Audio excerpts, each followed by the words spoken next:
So ಇವತ್ತು ಬೆಳಗ್ಗೆ ನಮ್ಮ ಗ್ರೇಟರ್ ಬ್ಯಾಂಗ್ಳೂರ್ ಟೌನ್ಶಿಪ್ ಆ ವಿಚಾರದ ಎಲ್ಲ ರೈತರು ಬಂದಿದ್ರು. ನಾನೇನು ಗೋಷ್ಠಿಯನ್ನ ಮಾಡಿದ್ದೇನೆ ಅವ್ರಿಗೆ ಪರಿಹಾರ ಹೆಚ್ಚು ಕಮ್ಮಿ 80% ರೈತರು ನನ್ನ ಬಂದು ಅವರು ಒಪ್ಪಿಗೆಯನ್ನ ಕೊಟ್ಟಿದ್ದಾರೆ. ಅವರು ಆದಷ್ಟು ಜಲ್ದಿ ಈ ಪರಿಹಾರವನ್ನ ನಮ್ಗೆ ಜಲ್ದಿ ಕೊಡಿ ಅಂತ ಹೇಳಿ ಒತ್ತಾಯ ಕೂಡ ಹಾಕಿದ್ದಾರೆ. ಯಾರು ಭೂಮಿ ಇಲ್ಲ ಅಂತವ್ರ ಬಗ್ಗೆ ಕೆಲವ್ರ ಬಗ್ಗೆ ಕಾಳಜಿಯನ್ನ ವಹಿಸಿದ್ದಾರೆ. ಅದೆಲ್ಲ ಬಗೆಹರಿಸಿ ಅಂತ ಹೇಳಿದ್ದೇನೆ.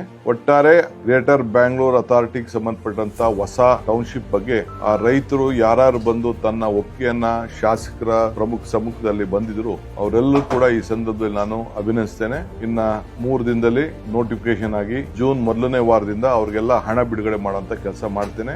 ಸೊ ಮೂರ್ ಹಳ್ಳಿ ಪ್ರತ್ಯೇಕವಾದಂತ ಫೈನಲ್ ನೋಟಿಫಿಕೇಶನ್ ಮಾಡಬೇಕು ಅಂತ ನಾವು ತೀರ್ಮಾನ ಮಾಡಿದ್ದೇವೆ. ಇವತ್ತು ನಾನು ಇದನ್ನ ಮುಂದುವರಿಸಬೇಕು ಅಂತ ಹೇಳಿ ರೈತರುಗಳನ್ನ ವಿಶ್ವಾಸಕ್ಕೆ ತೆಗೆದುಕೊಂಡು ಹೆಚ್ಚಿಗೆ ಪರಿಹಾರನ ಕೊಟ್ಟಿದ್ದೇವೆ. ಜೊತೆಗೆ ಅವರೆಲ್ಲರೂ ಕೂಡ ಒಂದು ಬಹಳ ದೊಡ್ಡ ಖುಷಿ ಅಂತಂದ್ರೆ ನಮ್ಮನ್ನ ಬೆಂಗಳೂರು ಅಂತ ನೀವು ಗಮನಿಸ್ತಾ ಇದ್ದೀರಿ.